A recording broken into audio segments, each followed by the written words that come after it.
abrir una editorial de publicaciones en asturiano. Hasta el momento llevan editados 4 libros, 3 de poesía y 1 de ensayo.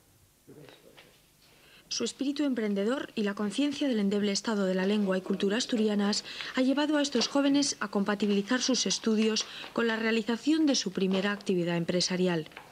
Hace ya 2 años se iniciaron en el mundo de la edición con la publicación de una revista bimensual y de información general. Los últimos meses han dado un paso más. Han sacado a la calle los primeros números de 2 colecciones de libros de ensayo y poesía en asturiano. Los 3 tienen en común su interés por la literatura y un sentimiento de responsabilidad hacia la cultura asturiana, lo que les ha llevado a decidir pasar un gran número de sus horas en esta imprenta, realizando una labor que hasta el momento no es rentable.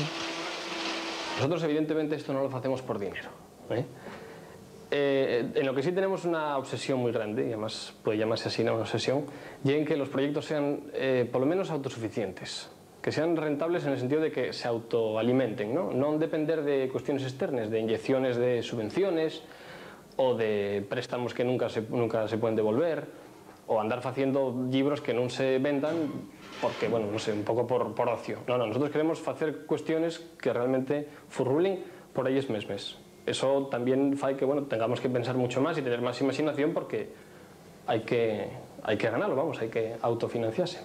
Recuperar las obras desaparecidas de clásicos asturianos que en su momento tuvieron escasa difusión, promocionar nuevos valores literarios y hacer traducciones al asturiano son algunos de los objetivos que mueven el espíritu empresarial de estos jóvenes, que tienen entre sus proyectos más inmediatos consolidar la colección de poesía y editar letras del grupo de música asturiano Nuberu.